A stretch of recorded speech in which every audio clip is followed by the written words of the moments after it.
Bonjour, bonjour à tous. Ouais, Pardon, excuse-moi. Bonjour à tous. Donc du coup, bienvenue sur la Chronico Visio. Nous avons le plaisir et l'honneur de recevoir du coup pour ce deuxième numéro de la Chronico Visio de recevoir Grégory Chatonsky. Donc la Chronico Visio, c'est une émission consacrée à la création contemporaine et destinée à un public scolaire très large, ainsi qu'à leurs professeurs d'art plastique. Elle propose un temps d'échange direct avec un acteur culturel majeur afin de croiser enjeux pédagogiques, culture artistique et réflexion critique. Voilà pour la petite présentation. N'hésitez pas à mettre des questions dans le chat, à solliciter vos élèves, puisque potentiellement vous êtes en cours avec vos élèves à côté de vous. Voilà, de solliciter vos élèves afin de nourrir ce chat et d'avoir un maximum de rebonds en fait par rapport aux propos de Grégory qui vont découler maintenant en fait. Grégory, si tu veux bien. Oui, bonjour à tous et à toutes. Donc très heureux d'être là. Je vais essayer en 30 minutes un peu de vous parler de ce que je fais, de mon parcours, pour vous le dire très rapidement. Et puis après, je vous ferai vraiment le récit de mon parcours, sachant que je suis quelqu'un de très interactif. Donc n'hésitez pas, s'il y a quelque chose que vous comprenez pas, quelque chose qui n'est pas clair, n'hésitez pas à m'arrêter, à intervenir sur le chat. Et je compte sur Sébastien pour me m'arrêter. Et vraiment, vous pouvez m'arrêter en cours de route. Hein. C'est pas un long tunnel. Donc pour vous l'expliquer en introduction très rapidement, je suis artiste depuis maintenant longtemps, depuis maintenant près de 35 ans. C'est mon métier. C'est comme ça que je gagne ma vie. Il se trouve que je suis depuis maintenant de nombreuses années un peu spécialisé sur la question de l'intelligence artificielle. Donc, ce sera l'occasion de parler de ce sujet finalement au-delà de mon cas personnel, de parler du sujet de l'intelligence artificielle qui, pour les professeurs et les étudiants et les élèves, sont une question commune finalement. Et moi, j'aimerais beaucoup qu'on parle de ça, parce que ce soit pour les professeurs ont des questions par rapport à ça, mais aussi les élèves. Qu'est-ce qu'il est en train de nous arriver finalement? Et moi, c'est un peu cette transformation. Je dirais, de notre société qui m'intéresse depuis 2009. Donc, la question, alors peut-être que il y a encore des micros allumés, celui de Sébastien, celui de Franck. Ouais, Peut-être, alors voilà. je voulais juste préciser du coup que par rapport à cette interaction, c'est la raison pour laquelle, très chers collègues et élèves, vous avez été sollicités afin du coup de nous envoyer des questions en amont pour permettre de rebondir sur ce que va dire Grégory. Voilà. Et donc voilà. Donc moi, la première, donc moi, je vais essayer de vous expliquer une idée que j'ai développée il y a quelques années, qui est l'idée d'imagination artificielle. Comme vous voyez dans le mot artificiel, il y a le mot art, et c'est pas le fait du hasard, parce que c'est les mêmes racines. Et puis, je vais essayer de vous expliquer qu'est-ce qui fait que quelqu'un qui était un enfant qui était très mauvais à l'école, je tiens à le souligner, et puis je vous expliquerai un peu quel a été mon parcours au niveau scolaire. Quelqu'un qui était très mauvais à l'école parce qu'il n'était pas intéressé par ce qui se passait à l'école. Un enfant qui était au fond de la classe, juste dessiner. Moi, c'était ma seule passion. Donc, je dessinais partout, sur les tables, sur les murs, là où il fallait pas. Comment j'en suis arrivé à finalement m'intéresser assez tôt à cette question d'intelligence artificielle qui peut sembler très éloignée du monde de l'art et de l'image. Donc pour vous expliquer mon parcours, alors je vous partagerai après de toute façon ma présentation. Là, c'est vraiment un CV standard, mais on va rapidement le passer. Voilà, donc c'est un peu la question de la vocation artistique. Donc sachant que moi, c'est vraiment le fait d'être artiste, c'est vraiment une vocation. C'est-à-dire que depuis l'âge de 5 ou 6 ans, je sais que je vais faire ça. J'ai jamais rien voulu faire d'autre dans ma vie et j'ai jamais voulu et imaginé faire un autre métier. Donc je suis très heureux de faire ce métier. Donc pour vous, comment ça naît finalement? Qu'est-ce qui fait qu'à un moment un enfant a envie de devenir artiste? Donc moi je suis au départ, je suis donc là on va être dans l'autobiographie, je dirais, parce que je pense que c'est un parcours malgré tout qui, au-delà de mon cas personnel, peut être intéressant pour vous. Donc moi je suis parisien, donc j'ai la chance d'être né dans un contexte, je dirais, où les musées, les institutions, comme vous le verrez, Alors, Emmanuel Brigand, votre micro, griffouillère, micros sont allumés et je vous entends très très bien. Emmanuel Brigand aussi, ouais, super. Fermez vos micros parce qu'effectivement, sinon je vous entends. Vous pourrez les rallumer, bien sûr. Emmanuel Brigand, toujours, ouais. Donc voilà. Donc moi, je suis né à Paris, donc effectivement, avec la chance de vivre à côté d'institutions culturelles, en particulier le Louvre, où, étant donné que mes parents voyaient que j'aimais dessiner, que j'aimais que ça, en fin de compte, il y avait que ça qui m'intéressait, c'était dessiner. Et ben ma mère m'amenait au Louvre, je dirais une fois par semaine. Et moi, j'étais tombé amoureux de l'art égyptien à l'âge de 7 ou 8 ans. Vraiment, c'est ce qui me faisait triper. J'aimais ça. Je savais pas pourquoi, mais j'aimais ça. Et à un moment, donc à l'âge de 7 ans, donc moi, je suis assez âgé, hein, quand même. C'était un 78. Je suis tombé en arrêt devant cette œuvre qui s'appelle Le Scribe accroupi.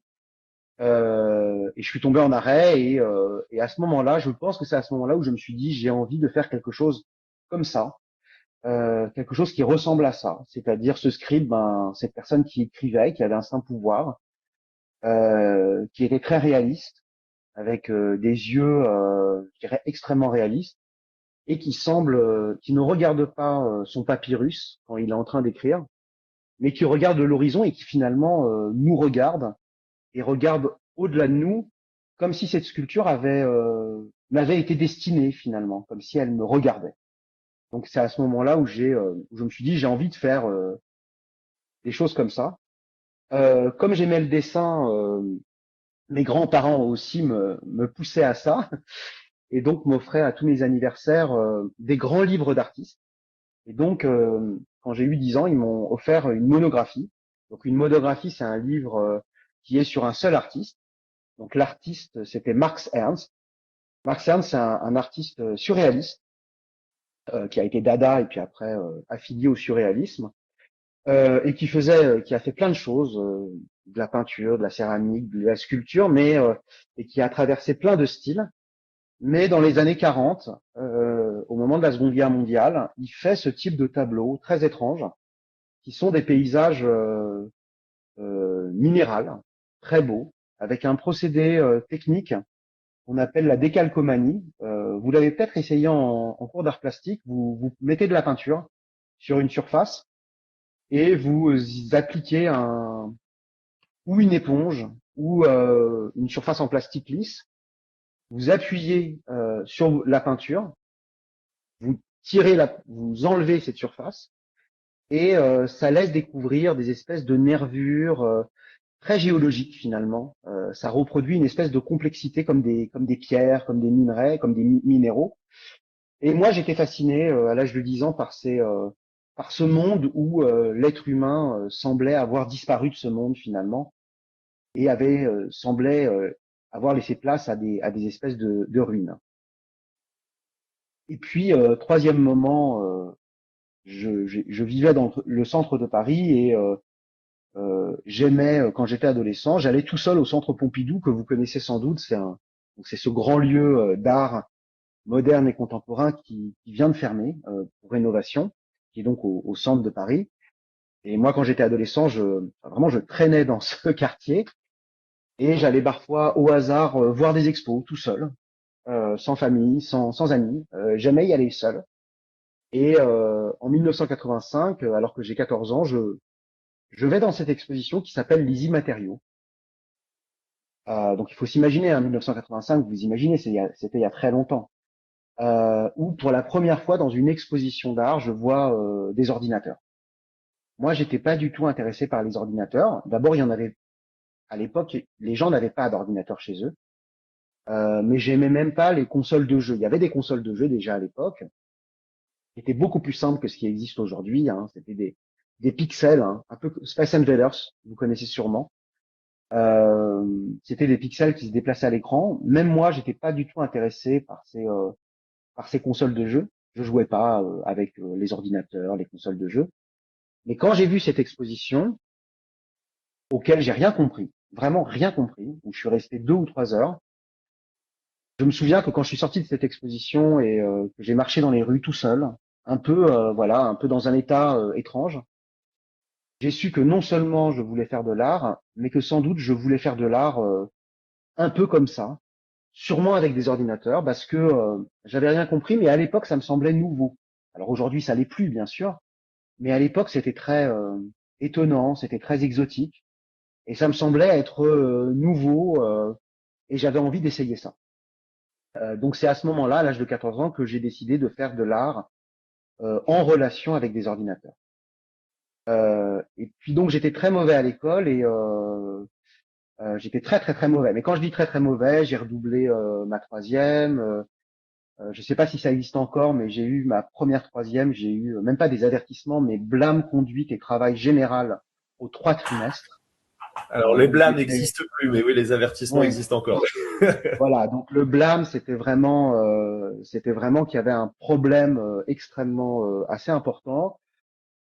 Je vous avoue même que j'étais presque déscolarisé puisque je préférais aller voir des concerts, aller dans des squats quand j'étais adolescent, et je m'ennuyais beaucoup à l'école. Je vous avoue, je m'ennuyais malgré tous les efforts des professeurs, je m'ennuyais, mais j'ai tout de même continué. J'ai eu tout de même mon bac parce que je suis rentré à, ça n'existe peut-être plus, mais je suis rentré en seconde A3, c'est-à-dire c'était art plastique. Et on a commencé, l'école a commencé à prendre au sérieux la seule chose qui m'importait, qui était le dessin finalement. Et bizarrement, à partir du moment où le coefficient des arts plastiques a augmenté, je suis devenu bon dans quasiment toutes les matières, bizarrement. Et donc, après mon bac, j'ai fait des études de philosophie pour des raisons bon, dont on pourra parler. J'ai fait les Beaux-Arts de Paris. Et donc j'ai eu un parcours académique assez conséquent, puisque j'ai été jusqu'au doctorat et en philosophie et en art, donc avec 2 doctorats. Donc maintenant, mon parcours artistique vraiment, donc j'ai eu cette formation et d'ailleurs je me suis beaucoup plus intéressé aux études de philosophie qu'aux études aux Beaux-Arts de Paris. Et donc comment j'ai commencé ma pratique artistique? Donc j'essaye d'aller vite puisque le temps avance. Donc en 1994, j'ai fait un stage au Centre Pompidou. Là encore, le Centre Pompidou qui a été important dans mon parcours, où j'ai découvert Internet. Alors ça peut sembler étrange, mais en 1994, il y avait 2 accès à Internet en France. Il y avait l'INRIA, qui est un centre agronomique, de recherche agronomique, et il y avait l'IRCAM, qui est un centre de recherche en musique. Et c'était grâce à l'IRCAM que le Centre Pompidou avait accès à Internet. Et donc, j'ai eu accès à Internet en 1994, alors que personne n'avait Internet chez soi. Donc, on a du mal à s'imaginer ce monde-là hein, avant Internet. Et je tombe amoureux d'Internet. Je trouve ça super intéressant.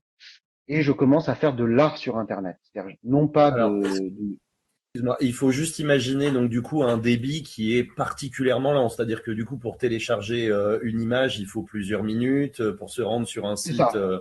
c'est beaucoup moins complet et touffu que ce qu'on peut avoir aujourd'hui, hein.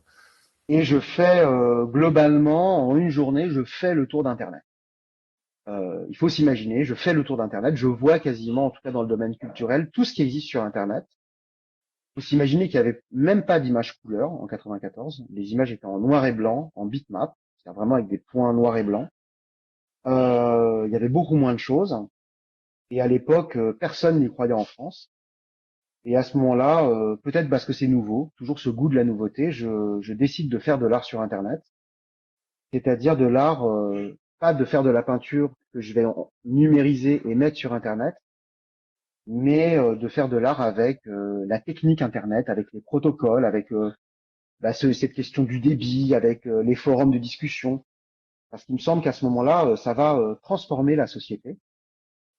Et donc, je crée en 94, à ma connaissance, le premier collectif, c'est-à-dire un gros groupement d'artistes euh, propre à ce qu'on va appeler le net art, l'art sur Internet, et donc avec en particulier des amis aux Beaux-Arts de Paris qui s'intéressaient à ça, parce que nos professeurs s'intéressaient pas beaucoup à ça à l'époque. Donc je vais faire ça pendant quelques années jusqu'en 2001-2002 où je vais au début des années 2000, je vais commencer à m'intéresser à la matérialité sur Internet, c'est-à-dire au fait que l'ordinateur, et on aura l'occasion d'en reparler bien sûr sur notre discussion sur l'intelligence artificielle, l'ordinateur c'est pas juste un écran, c'est pas seulement dans les nuages, c'est pas seulement immatériel, c'est très très très très matériel. Au tout début des années 2000, je vais m'intéresser à la matérialité de l'ordinateur parce qu'il me semble qu'à ce moment-là, globalement, les gens se rendent pas compte que il faut de l'énergie, il y a de l'extraction minière, c'est-à-dire de minerais pour faire tous les composants électroniques, et que c'est un poids environnemental de pollution extrêmement important. Donc je vais m'intéresser à vraiment matérialiser la technique. Je vais aller en Mongolie, à l'endroit où on fait les terres rares. Les terres rares, elles sont pas rares. En fait, c'est des terres qui, entre autres, permettent de faire que les écrans de téléphone portable soient lisses.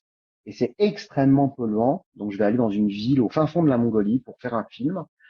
Et je m'intéressais à ça pendant environ 5 ans. Et puis, à partir de 2008-2000, je vais vraiment m'intéresser à l'intelligence artificielle. Euh, alors, on a beaucoup de mal à s'imaginer ce que c'était à l'époque, mais à l'époque, il y a aucun logiciel d'intelligence artificielle.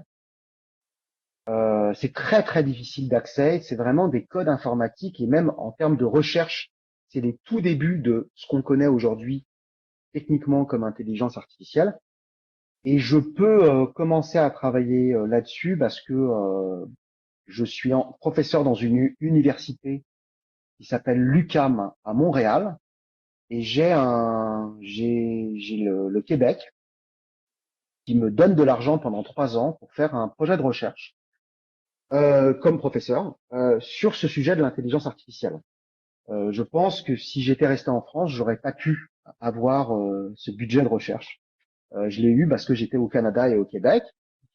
Et donc, je commence vraiment à travailler là-dessus avec un projet dont je vais vous parler après, qui est assez marrant, euh, qui est un projet en recherche, mais en recherche en art. Et je vais continuer comme ça. Je vais revenir en France quelques années plus tard, une dizaine d'années plus tard, parce que je vais être chercheur et artiste à l'école normale supérieure à Paris. Donc, l'école normale supérieure de la rue d'Ulm, c'est une école avec à peu près toutes les disciplines. Peut-être que vous en avez entendu parler à cause des cagnes et des hippocagnes. Je ne sais pas si ça existe encore. C'est des classes préparatoires à l'école normale supérieure. Il y a plusieurs écoles normales supérieures en France. Et donc je vais Sur du là. post-bac. Comment? On est sur du post-bac, en fait, voilà, pour Ouais, on est sur du préciser. post-bac. On est juste après le bac. On est 2 années ou 3 années parfois quand on cube son hypo. On est sur 2, 3 années après le bac. C'est une très très très très bonne école, très intéressante au niveau des méthodes pédagogiques aussi. Quand une fois qu'on a passé la frontière et qu'on y est rentré, et donc je vais faire voilà, je vais organiser vraiment à l'école normale supérieure le rapport entre l'intelligence artificielle et les questions culturelles et artistiques. Et puis ça m'a mené à être conseiller au niveau de la Commission européenne et au niveau de l'Élysée et au niveau du ministère de la Culture sur différentes commissions pour l'intelligence artificielle. Mais ça, c'est des activités un peu plus institutionnelles. Euh, donc, je vais passer très rapidement parce que je me rends compte que 30 minutes vont passer très vite, mais globalement, comme vous le savez, on va avoir l'occasion d'en parler, mais l'intelligence artificielle, c'est vraiment au cœur de beaucoup de débats actuellement. Donc moi, j'ai vu l'évolution de ça parce que je m'y suis intéressé au moment où c'était pas un débat. Et depuis 2022, c'est-à-dire depuis en fin de compte ChatGPT, c'est vraiment ça qui a été le tournant.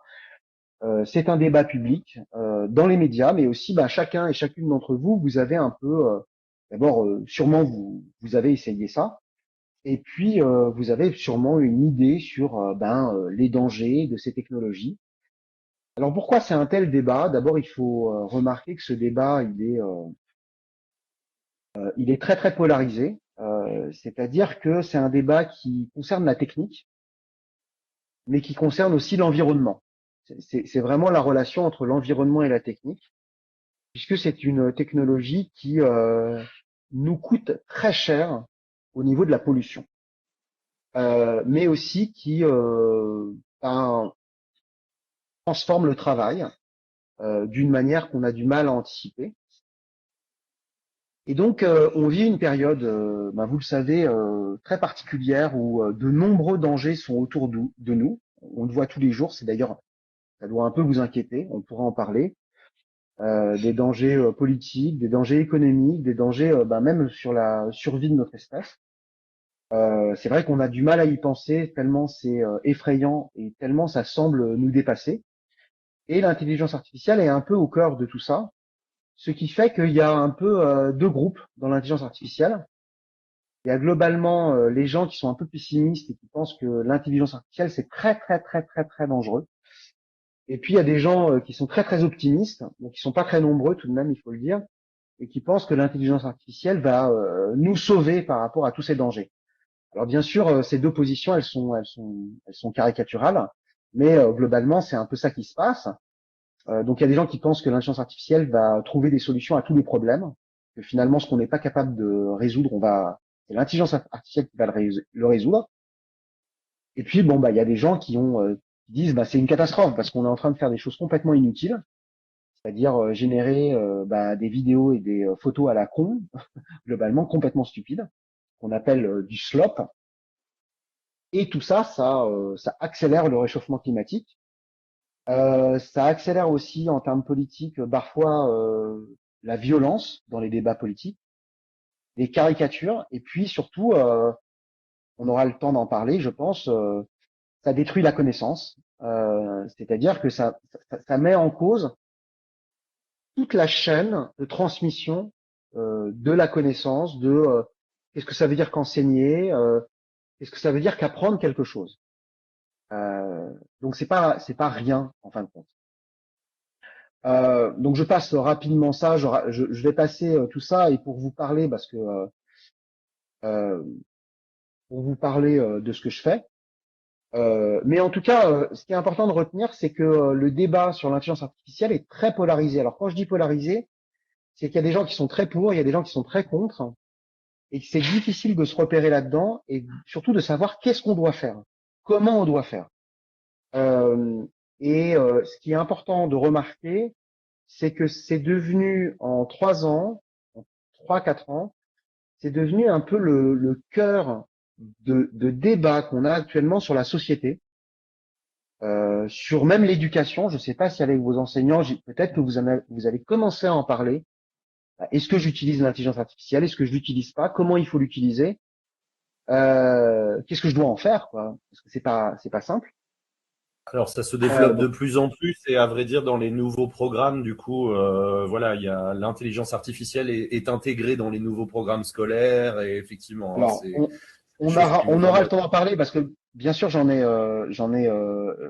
j'ai suivi un peu l'évolution des programmes sur ça, puisque j'ai été consulté sur ces sujets, et on pourra un peu bah, voir ce que vous en pensez les uns et les autres de ces programmes, de la manière dont il faut faire. Moi, je peux vous expliquer en tant qu'artiste, qu'est-ce que j'en fais, pourquoi ce que je fais c'est de l'art, et en fin de compte, pourquoi j'utilise l'intelligence artificielle. C'est-à-dire que pour moi, c'est une manière de poser toutes ces questions et de poser des questions à mon époque finalement, à qu'est-ce qu'on est en train de devenir, qu'est-ce qui est en train de se passer. Donc, j'utilise pas du tout l'intelligence artificielle comme juste un moyen de création, mais plutôt comme un problème finalement. Et j'essaye pas de résoudre ce problème, j'essaye au moins de poser ces questions. Donc, le tout premier projet que j'ai fait, qui a été donc financé par le Québec. C'était un projet qui s'appelait Capture. Donc je vous explique, et vous pourrez le voir sur Internet, hein, il y a plein de choses sur Internet. C'était une époque où donc d'abord personne ne faisait quasiment de l'intelligence artificielle et où l'un des grands débats c'était que les industries culturelles, c'est-à-dire les industries du cinéma et surtout de la musique, disaient que ils allaient disparaître parce que les gens téléchargeaient les MP3 et les MP4 de manière illégale. Et donc, c'était un des grands débats dans les années 2000, 2005, 2006, 2007. Et donc, c'est toujours un débat d'ailleurs. Et donc, j'ai créé un groupe de pop totalement génératif, qui donc générait de la musique pop, pas du tout de la musique étrange. Hein, c'était vraiment de la musique pop avec une voix de synthèse, avec tout ça. Et qui fonctionnait d'une manière assez particulière, c'est que quand quelqu'un téléchargeait un morceau, la machine en générait 10 autres. Donc l'idée, c'était de trouver une solution au problème du vol de l'art et de la culture, en disant on va créer une machine tellement productive que la consommation ne pourra jamais rattraper la production. Donc non seulement ça générait de la musique, mais aussi comme un groupe de rock, c'est un groupe de musique, c'est machine culturelle, ça produit des vidéos, ça produit du merchandising, c'est-à-dire tous les produits dérivés, des t-shirts, etc. On faisait aussi tout ce merchandising, mais totalement de manière automatisée. Donc c'était une espèce de machine folle qui créait de la musique pop rock, un peu 8 bits pour ceux qui connaissent. Et donc c'était l'idée de comment dire de répondre à ce problème de consommation culturelle en accélérant la création culturelle plutôt que en l'appauvrissant. Donc ça a été un projet sur lequel j'ai travaillé pendant longtemps, 7 ans, et qui était assez marrant. Ensuite, un deuxième projet qui a été fait en 2014, qui s'appelle La Machine de rêve. Donc j'avais lu un article à propos de deux psychologues de l'université de Santa Clara aux États-Unis qui avaient fait une base de données pendant 15 ans de 20 000 rêves humains. Donc ils interviewaient des êtres humains qui devaient raconter leurs rêves. Et je vais me dépêcher parce j'ai plus que 5 minutes malheureusement pour parler de mes projets. Et donc ils avaient interviewé 20 000 personnes, c'était énorme, hein, pendant 15 ans qui racontaient leurs rêves et ils les avaient transcrits par écrit. Ils avaient fait une base de données.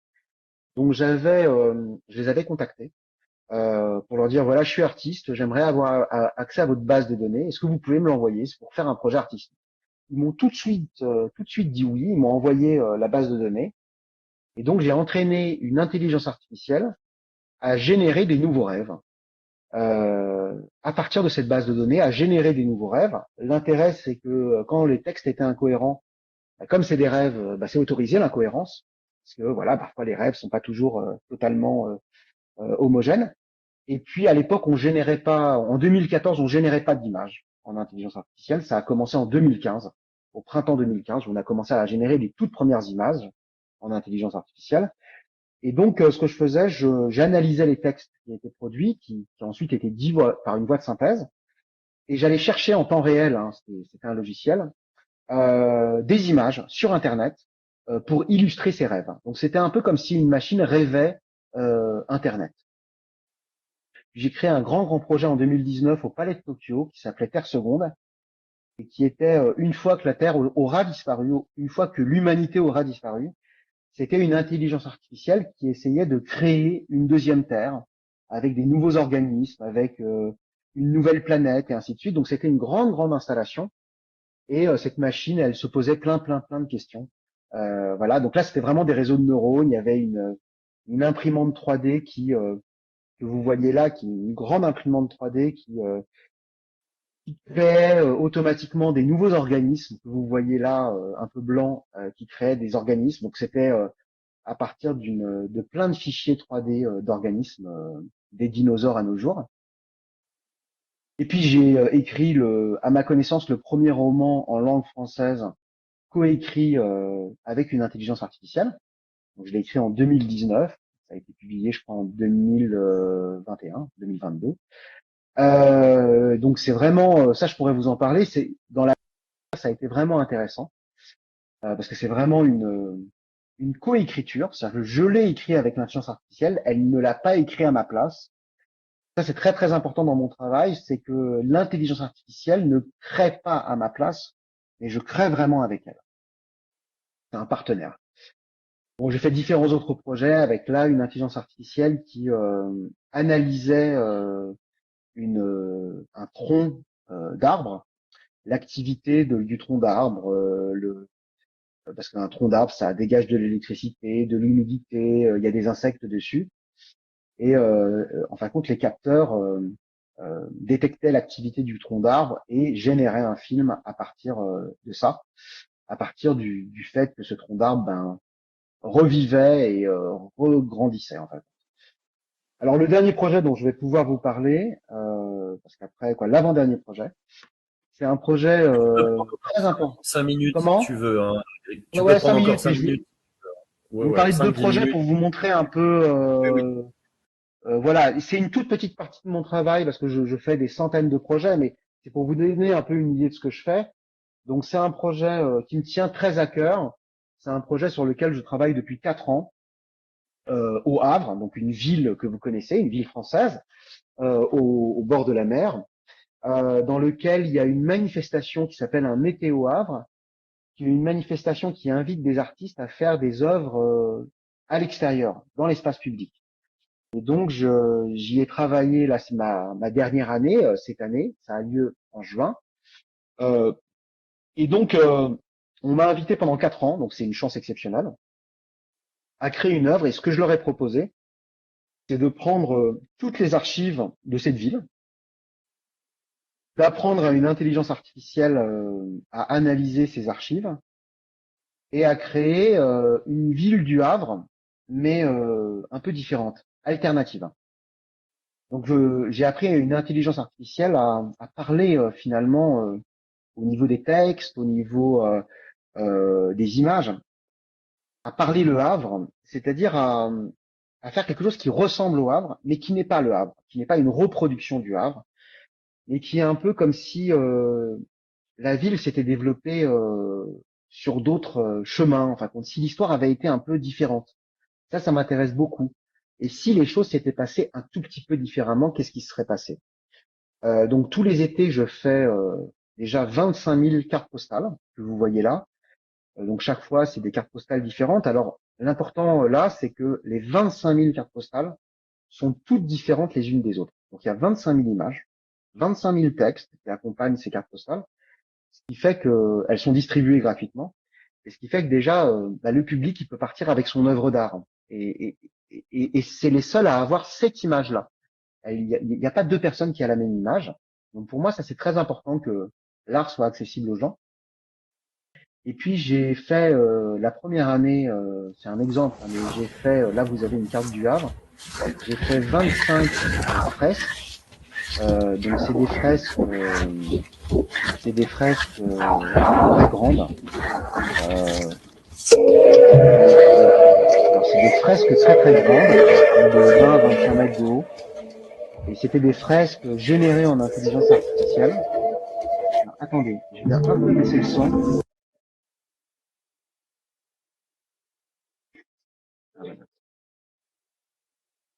Alors, ah voilà, je vais comme ça, vous avez beaucoup moins de son. Donc, c'était 25 fresques qui portaient un peu sur le 19e siècle, sur la révolution industrielle, qui se serait passée un peu différemment, où la technique, la nature, les déchets, tout ça se serait mélangé.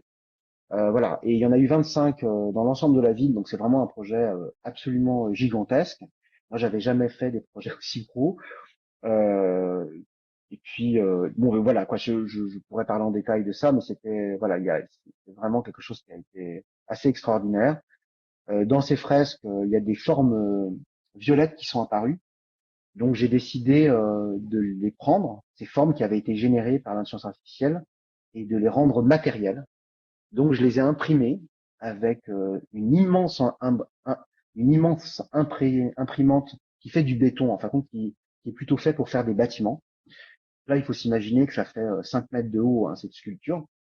Et donc, j'ai fait une dizaine de sculptures dans la ville, euh, qui s'inspirent donc de ce qu'a fait l'IA. Donc, l'intelligence artificielle ne reste pas je dirais, sur l'écran. À un moment, elle sort de l'écran et elle devient réelle. Alors, pourquoi le béton? Parce que Le Havre, c'est une ville de béton et c'est une ville où s'est inventé une certaine manière de construire le béton. Et je trouvais ça très intéressant, voilà, d'aborder ce sujet. Vous pourrez me demander pourquoi le violet. Il y a plein de raisons à ça. Et puis le dernier projet dont je voudrais vous parler, c'est un projet qui est actuellement exposé au Brésil, qui a été exposé quelques mois à Paris, dans un lieu qui s'appelle le Jeu de Paume, qui est à côté de la Concorde. Peut-être que vous connaissez l'endroit et qui est spécialisé en photographie. Donc c'était un projet très personnel, assez drôle, euh, donc qui s'appelait la quatrième mémoire. En fin de compte, l'idée c'était que vous voyez l'intelligence artificielle, c'est assez étrange, c'est que ça fait des choses des textes, des images qui nous ressemblent, qui ressemblent à ce qu'on pourrait faire, mais qui sont un peu différentes. Comme si les ordinateurs commençaient à un peu nous rêver, ou nous halluciner, ou penser à nous, quoi, d'une certaine manière. C'est pas totalement humain, mais ça ressemble à ce que pourraient faire des êtres humains. Et j'ai eu l'idée de me dire, peut-être que finalement, si je donnais tout ce que j'ai vécu, euh, c'est-à-dire toutes les images que j'ai photographiées, tous les textes que j'ai écrits, toutes les œuvres que j'ai faites, peut-être que je pourrais, un peu comme le Havre, apprendre à une intelligence artificielle à être comme moi, pas identique, mais un peu comme moi, et à peut-être si je meurs un jour, et je mourrai bien évidemment, à continuer à créer des souvenirs, mais après moi, quand je serai plus vivant, mais que quelque chose continue à se souvenir non pas de ce que j'ai été, mais de ce que j'aurais pu être. Donc j'ai créé, alors ça peut sembler un peu morbide, mais ça l'est pas, hein, c'est un projet artistique. Donc j'ai créé ma tombe, mais de mon vivant, voilà, et ce sera effectivement ma vraie tombe quand je serai plus là sur Terre, euh, qui pourrait continuer à générer, à Les créer des façades blanches souvenirs. se dressent, immaculées, comme les fantômes de pierre. Donc c'était une Peut-être ai-je installation déjà marché avec ici, plein de il y a choses. longtemps. Les fenêtres Et rectangulaires me regardent fixement. Leurs reflets vacillent sous donc le ciel ça, clair. Est-ce un souvenir ou une je vais illusion? vous expliquer de quoi il Le s'agit sol tout de pavé même. crise sous mes pas. Chaque dalle résonne, Donc c'est un comme un film. écho du passé. Alors ce qui est important dans ce film, c'est que c'est pas un film classique, c'est un film qui est créé en temps réel Un homme assis. par un Devant ordinateur, lui, des feuilles selon mes blanches, instructions bien sûr. souillées, gondolées, Donc amassées tout en un est tas créé en temps hétérogène. réel, La bouche dissimulée sous c'est-à-dire un les étiquetage vidéos, les adhésif, images, brun la clair voix point. qui ressemble à ma Les yeux voix mais fixent qui les est feuilles, clonée ou par une peut-être la intelligence caméra. artificielle. Et cette voix analyse les images. Et donc c'est pas du tout un film sur ma vie. Même le personnage que vous voyez me ressemble à moitié. C'est pas totalement moi. Parfois je suis une femme, parfois je suis un homme, parfois je suis dans les années 20, dans les années 30, parfois je suis dans les années 60. Et puis ça raconte aussi des gens que j'aurais croisés, comme cette femme, mais que j'ai jamais croisés. Et donc ça constitue une vie que j'ai pas vécue en fait. Et donc c'est une espèce de film infini. Donc quand vous voyez cette installation, donc qui est cet environnement que vous avez vu au début, vous voyez un film que vous êtes le seul à voir, qui se répétera jamais, et qui est donc cette vie qui continue encore et encore et encore. Donc pour finir, donc j'ai passé là très rapidement plein de projets. Vous voyez ce que j'essaye de faire avec l'intelligence artificielle, c'est d'abord de l'utiliser autrement que l'usage qu'on en fait habituellement, pour poser une question à qu'est-ce qu'on fait avec ça aujourd'hui. Et c'est très et dans les questions qui m'ont été communiquées, vous le savez tous et toutes, c'est pas neutre cette technologie, c'est très problématique. Mais ce qui me semble intéressant et ce qui me semble intéressant en art surtout, c'est que comme vous le savez en art, on fait un peu n'importe quoi. C'est ça l'intérêt en art. C'est pour ça que certains et certaines d'entre vous aiment l'art, c'est que on fait quelque chose de personnel et puis on peut faire des choses qui sont pas prévues à l'avance, quoi. Vous savez bien que quand un professeur note un dessin, une peinture que vous faites, globalement il peut la noter, mais c'est tout de même quelque chose que vous avez fait et que vous avez imaginé et qui aurait pas dû avoir lieu, et que ça c'est très rare quand on est en milieu scolaire de pouvoir faire des choses. On est les seuls à pouvoir faire, même si c'est pas bien dessiné ou bien peint, c'est pas important. En tout cas, c'est irremplaçable. Vous êtes les seuls à pouvoir faire ce que vous faites. Et ce qui est intéressant avec ça, c'est que avec l'intelligence artificielle, c'est le seul endroit, l'art, où on peut un peu expérimenter, explorer des choses qu'on pourrait pas faire autrement. Et plutôt que d'utiliser l'intelligence artificielle, c'est qu'on peut essayer des choses un peu folles et ouvrir de nouvelles pistes et un nouveau futur. Voilà, c'est ce que je voulais vous Concernant, dire aujourd'hui. Merci beaucoup, Grégory. Concernant du coup les œuvres de Grégory, je vous renvoie au site internet donc du coup chatonsky.net qui, au-delà du fait d'être digne d'un net artiste, présente le travail foisonnant de Grégory, dans lequel du coup sur ce site vous allez pouvoir vraiment vous perdre. Il y a énormément de choses qui sont très très intéressantes. Peut-être pour reprendre des éléments qui sont basiques comme dans les questions qui ont été préparées. Est-ce que tu pourrais rapidement donner ta définition de l'intelligence artificielle? Je crois savoir que tu rejettes le terme intelligence. Dans l'expression intelligence artificielle ou enfin voilà, expliquer rapidement comment est-ce que toi tu vois la chose. Alors, je vais essayer de résumer. Donc, c'est l'intelligence artificielle, c'est plusieurs choses. C'est d'une part euh, comment on imagine l'intelligence artificielle. C'est-à-dire que avant qu'on essaye, que vous essayiez ChatGPT et ce genre de choses, et qu'on ait tous essayé l'intelligence artificielle, on avait tous rencontré l'intelligence artificielle dans des films et dans des romans. Donc déjà, l'intelligence artificielle, on l'a tous imaginé, on en a tous une idée parce que la science-fiction, parce que les films, parce que tout ça. Donc ça compte parce que même si ça correspond pas à la réalité de l'intelligence artificielle, ça nous a donné un imaginaire. La deuxième chose, c'est que l'intelligence artificielle, c'est un grand projet dans l'histoire humaine. Et alors, c'est l'idée très étrange euh, de mettre en dehors de l'être humain des choses qui sont en nous. C'est-à-dire que ça peut être l'intelligence, ça peut être autre chose. Ça peut être, par exemple, je sais pas, la capacité de je dirais, de taper sur un clou, par exemple. Bon, là, on a créé un marteau pour mettre en dehors de nous la capacité de taper sur un clou.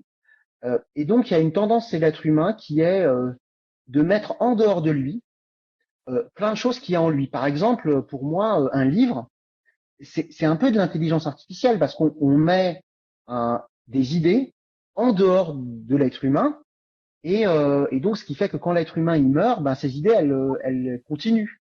Donc c'est un peu comme vous voyez comme le projet que j'ai fait la quatrième mémoire, c'est pourquoi on a besoin de mettre des choses en dehors de nous. C'est bizarre tout de même et c'est toute l'histoire de l'humanité qui a été comme ça. Et puis la troisième chose, ça veut dire quelque chose de très précis, c'est une technique. Alors cette technique, j'ai pas eu le temps d'expliquer son fonctionnement parce qu'en 30 minutes, c'est impossible de tout faire. C'est une technique qui pourra évoluer, hein, qui a vécu plein d'époques. Aujourd'hui, cette technique, ça consiste globalement à prendre plein de choses qu'on a fait, des textes, des images, des vidéos, des sons, à calculer des statistiques. Alors ça veut dire quoi très concrètement calculer des statistiques, hein, vous allez voir, c'est très très bête. Hein. Par exemple, je lui donne 5000 images d'oiseaux. Donc chaque image, c'est 512 pixels sur 512 pixels. Chaque pixel, c'est un mélange de 3 couleurs, le rouge, le bleu, le vert. Je vais faire une comparaison entre ces 5000 images d'oiseaux et je vais obtenir pas une image, mais une espèce d'image statistique. Une moyenne, Donc, si on veut. ouais, alors c'est pas une moyenne. Justement, c'est Oui. pas une moyenne. C'est justement pas une moyenne, c'est ça le problème. Souvent on dit ça et c'est justement pas une moyenne. C'est ce que peut être au maximum un oiseau et ce qu'il peut être au minimum. Et en fin de compte, un logiciel, quand il a ça, il a deux capacités extraordinaires. C'est d'abord, il peut me dire, si je le connecte à une caméra et si je lui montre un oiseau qu'il a jamais vu, il peut me dire s'il le reconnaît comme un oiseau. Parce qu'il n'a pas juste les images des oiseaux, il a au maximum et ce que ça peut être au minimum. Donc, il a un système de perception artificielle. Il est complètement stupide, hein. C'est par rapport à des statistiques, mais il arrive à percevoir des choses qu'il n'a jamais vues. Vous savez, quand vous rentrez dans une salle et que vous voyez une chaise, même si cette chaise-là, vous l'avez jamais vue de votre vie, vous la reconnaissez comme une chaise. Parce que vous avez une idée de la chaise. C'est la même chose. Donc, il arrive à reconnaître un oiseau qu'il n'a jamais vu. Et la deuxième chose, c'est qu'il arrive à générer une image d'oiseau. Il y a un oiseau qui n'existe pas dans la réalité, mais que nous, quand on voit cette image, comme nous on lui montre la réalité, quand on voit cette image, on se dit ça ressemble à un oiseau.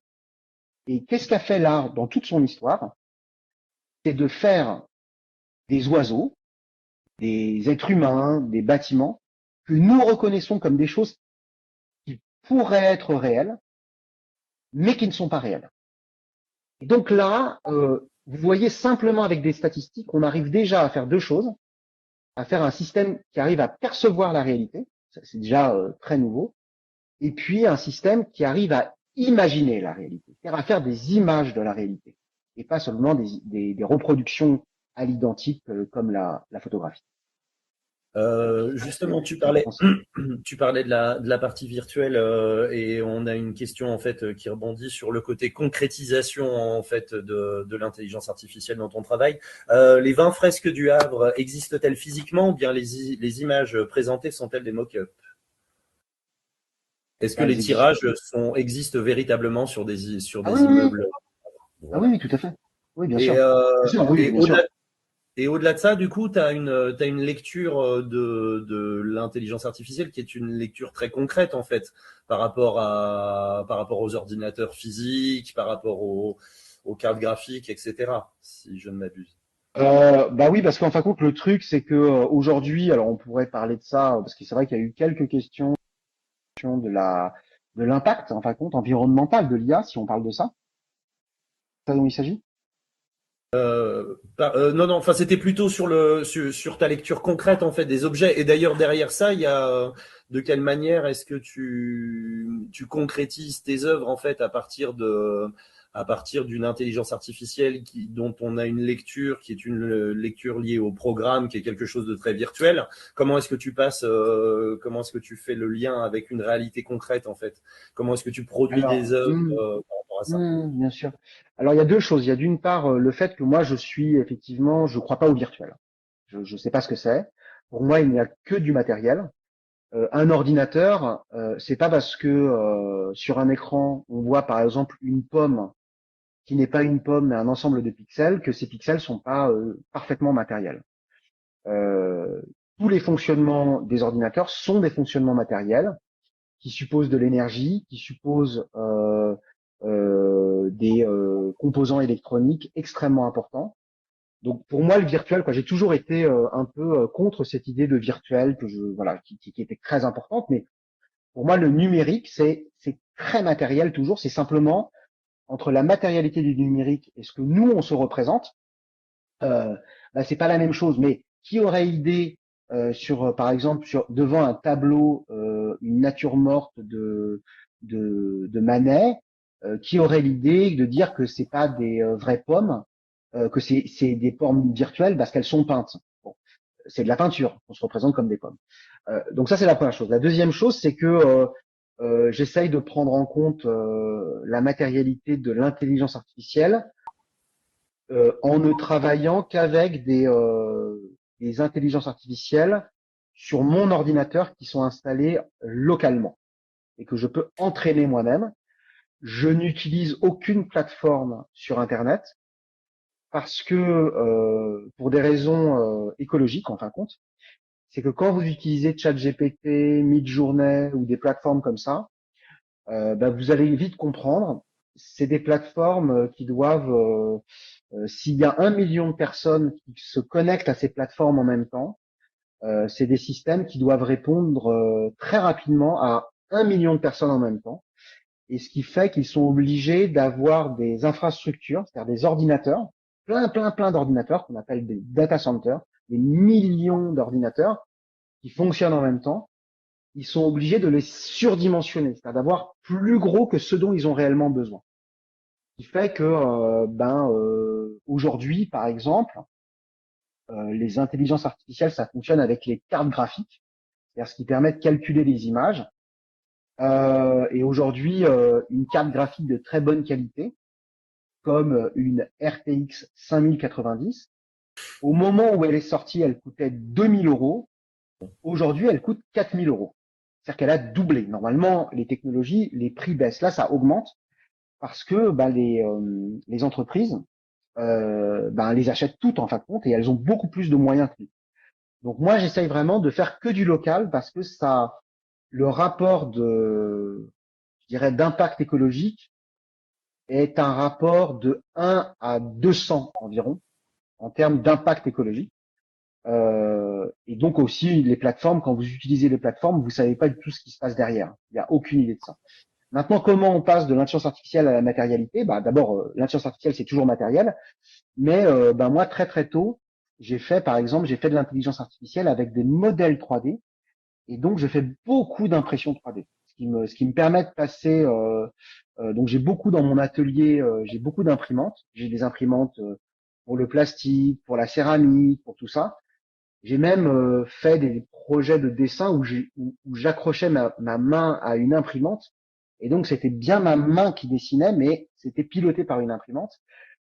Et donc, j'essaye de créer des voies de passage entre ce qui se passe dans l'ordinateur et ce qui se passe en dehors de l'ordinateur. D'arriver à traduire, de passer de l'un à l'autre.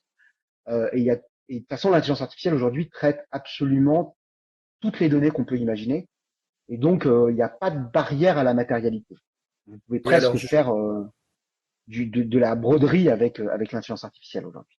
Et alors justement, du coup, si tu utilises des choses en local, ça veut dire que tu as la main complètement à la fois sur l'algorithme, les algorithmes qui sont utilisés, sur les données qui sont utilisées. Oui, Tu maîtrises totalement le processus en fait, y compris dans l'IA. oui, oui, tout à fait. C'est-à-dire que je maîtrise. Moi, je suis pas technicien, je suis pas informaticien, donc j'ai une forme d'incompétence qui me permet justement d'essayer des choses un peu bizarres, un peu voilà. Mais effectivement, je sais, alors je reprogramme les intelligences artificielles, je fais ce qu'on appelle ça c'est une donnée importante. Je fais du fine tuning, c'est-à-dire je lui apprends des choses avec mes images ou avec Mhm. mes textes pour voilà pour parce qu'aussi il y a des problèmes juridiques, donc j'essaye d'utiliser des choses qui sont libres de droit.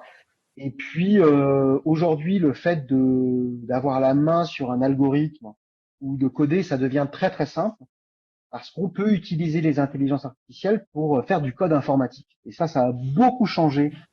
Et ça, c'est l'une des grandes évolutions des 2 dernières années. C'est qu'avant, l'informatique, c'était vraiment pour les informaticiens. C'était très, très, très difficile à faire. Et aujourd'hui, quelqu'un qui ne connaît pas l'informatique, ou très peu, peut vraiment faire des programmes informatiques complets et peut lui-même faire des intelligences artificielles très, très, très facilement. Très facilement, c'est vraiment devenu extrêmement accessible. Et donc, ça a permis aussi d'accélérer mon travail. Dans ce lien avec l'aspect concret de la chose, on avait une question qui était intéressante. C'est apparemment, oui, enfin apparemment, tu as déclaré dans une vidéo que la réalité devrait s'inspirer de l'intelligence artificielle plutôt que le contraire. Et donc du coup, on a un élève de terminale qui aurait bien aimé quelques petites explications sur ce terme-là, si tu as quelques instants pour ça. Bien sûr. Alors, c'est une vraie question. Je l'ai dit un peu comme une provocation. Parce que c'est vrai qu'on a la tendance à penser que l'intelligence artificielle copie la réalité. Elle copie bien ou mal la réalité, mais disons que la priorité, le modèle, c'est la réalité. Donc moi, je suis artiste, et donc les artistes souvent, pas tous, hein, mais certains d'entre eux, pensent que la fiction, parfois, c'est réel que la réalité. En tout cas, on a des choses à apprendre de la fiction. Euh, et que la fiction, c'est pas juste une version dégradée de la réalité, c'est quelque chose qui nous permet d'avancer dans la réalité. Donc quand je dis ça, c'est que on est à une époque où il me semble que on est comme bloqué, on a du mal à imaginer l'avenir, on a du mal à, pour le dire simplement, à rêver, on va le dire comme ça, ou juste à se projeter, à imaginer qu'est-ce qu'on peut faire et qu'est-ce qu'on souhaiterait pour l'avenir, à avoir un projet. Et en expérimentant avec l'intelligence artificielle, on pourrait tout à fait euh, arriver à imaginer avec l'intelligence artificielle, c'est-à-dire à hybrider un peu notre imagination avec l'intelligence artificielle pour nous en inspirer et nous aider à imaginer plus, je dirais, des perspectives d'avenir qu'on n'a pas imaginé. Parce qu'on a besoin de l'être humain, il n'est pas seulement dans la réalité, il l'a fait aussi. Il l'a construit en partie, il l'accepte et puis en même temps, il construit des éléments de la réalité. Hein. Une ville, c'est une réalité imaginaire, tout de même, c'est une réalité produite. Et ça, depuis le début de l'espèce humaine, on a cette activité-là. Et donc, c'était une boutade pour dire peut-être qu'on avait besoin de l'imagination artificielle pour nous aider à un peu plus concrétiser ce que nous souhaitons produire dans l'avenir. Mais justement, Ouais. tu considères pas du tout l'intelligence artificielle comme un outil, mais c'est ce que tu viens de dire. Du coup, tu cherches vraiment à collaborer avec elle. Donc, du coup, l'IA, ce serait un peu plus qu'un outil. Quel statut on pourrait lui donner, du coup? Un Alors là, collaborateur? c'est une grande question philosophique. Je vais essayer de l'aborder simplement parce que j'ai écrit beaucoup de textes là-dessus. Euh, alors, pour beaucoup d'artistes, je pourrais pas dire pour tous, mais pour beaucoup d'artistes, quand Rodin, vous connaissez sûrement ce nom de ce grand sculpteur, travaille sur le marbre, sculpte du marbre, à supposer que c'était lui qui le sculptait ou ses assistants ou assistantes, mais bon, en tout cas, quand il sculptait du marbre, le marbre c'est tellement dur et fragile qu'il faut s'adapter à ce qu'on appelle un médium, c'est-à-dire une matière. Et donc, il y a tout de suite en art une collaboration entre l'idée qu'on veut faire, et puis ce que nous impose la matière. Et ce qui fait que parfois notre idée évolue selon la matière. Avec l'intelligence artificielle, c'est un peu la même chose. C'est-à-dire que quand je travaille avec l'intelligence artificielle, j'ai pas une idée au début complètement définie de ce que je veux faire. J'expérimente. Parfois, ça marche pas comme je veux. Et quand ça marche pas comme je veux, parfois ça produit des choses intéressantes. Alors le meilleur exemple de ça, et pour vraiment vous montrer ce que j'essaye de faire avec, c'est ce roman qui s'appelle Interne, dont je vous ai parlé. C'est un roman de science-fiction complètement délirant, donc que j'avais écrit en 2019 avec l'ancêtre de ChatGPT qui s'appelait GPT-2 et qui était quand l'entreprise qui fait ChatGPT qui s'appelle OpenAI était une fondation non commerciale et donc diffusait le code informatique de GPT-2. Donc c'est pour ça que j'avais travaillé avec. Donc au début, quand j'ai écrit ce roman, j'avais une idée très très vague de ce que je voulais écrire. Je n'avais pas vraiment de plan défini. Et ce que je faisais à l'époque, parce que c'était pas un chat, c'était pas un LLM, ça fonctionnait pas comme ça. La seule fonction du logiciel, c'était que je pouvais lui apprendre des choses et je pouvais commencer à écrire une phrase et le logiciel poursuivait la phrase, continuait la phrase. Et donc je commençais à écrire une phrase, il me donnait des propositions de suite et je choisissais celle qui me donnait envie de poursuivre. L'ensemble du roman, c'est fait comme ça, c'est-à-dire que le logiciel me complétait et en même temps, moi, je complétais ce qu'il écrivait parce que parfois, il y avait des idées qu'il me proposait qui étaient parfois totalement nulles et parfois, c'était des super bonnes. Moi, j'interprétais ça comme des super bonnes idées et donc je continuais cette idée. Et à la fin du roman, ben, je ne sais plus ce que j'ai imaginé et ce que m'a proposé la machine. Donc c'est vraiment comme une euh, comme une hybridation finalement et et comme si j'étais en dialogue, alors pas du tout avec un organisme intelligent, mais avec autre chose, qui est un peu un organisme extraterrestre qui euh, qui hallucinerait les terriens finalement, qui hallucinerait la culture humaine, et ça me permet d'être dans un dialogue étrange avec quelque chose dont je ne connais pas vraiment la nature, mais qui est comme un miroir un peu déformant. Il se trouve que cette technique-là, qui consiste à, quand on fait une œuvre d'art, à pas être seul, à faire intervenir des animaux, des phénomènes accidentels, des choses qu'on maîtrise pas totalement. C'est des choses qu'on retrouve dans l'histoire de l'art depuis très très très longtemps, hein, depuis les premières, enfin, depuis même les fresques grecques, où il y avait une théorie dans la Grèce antique qui était la théorie de la tuké. Donc la tuké, c'est la théorie de la bonne fortune, où on expliquait que si on voulait représenter des phénomènes naturels comme la pluie comme les vagues.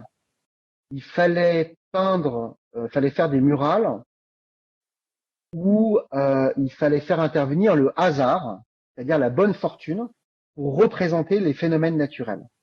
Donc il y avait du jet de peinture en fin de compte, des phénomènes comme ça où on faisait les choses un peu au hasard pour justement se rapprocher des phénomènes naturels. Euh, donc ce que je veux dire par là, c'est que c'est ce mode de collaboration où l'artiste n'est pas un être qui a un imaginaire et qui a juste de la maîtrise technique et qui fait ce qu'il a décidé, mais qui se laisse transformer par ce qu'il est en train de faire. C'est un phénomène qui est dans l'histoire de l'art, qui est très ancien, et donc ce n'est que la continuation de ça, en fin de compte, de cette idée que par l'art on rencontre d'autres forces que soi-même.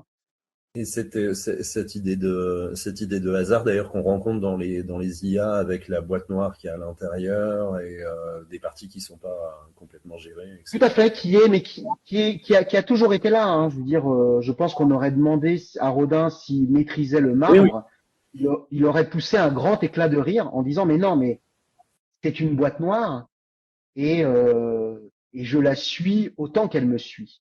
Je la complète autant qu'elle me complète.